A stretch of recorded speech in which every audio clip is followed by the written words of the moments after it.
এজন ব্যক্তি তাৰ কথাকৈ আমি শেষ কৰিব নোৱাৰোঁ, তেওঁৰ গুণান কীৰ্তন কৰি আমি শেষ কৰিব নোৱাৰোঁ। তেখেত এনেকুৱা এজন ব্যক্তি আছিল যি সুৰকাৰ, গীতিকাৰ, নাট্যকাৰ, চিত্ৰকাৰ, সাম্যবাদী চিন্তাবিদ কৃষক বন্ধু।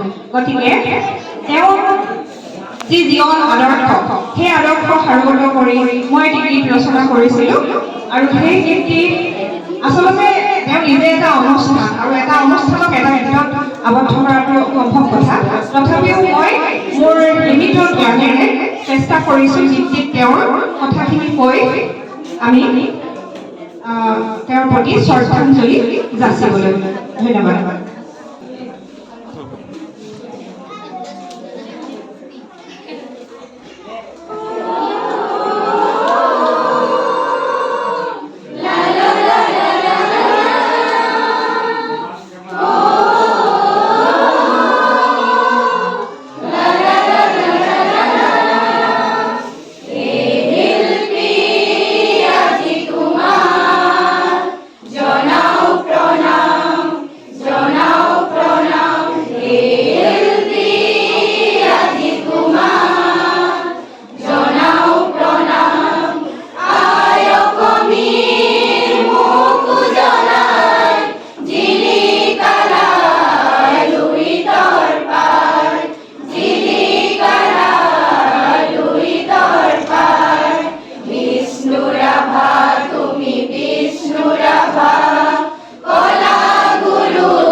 তুমি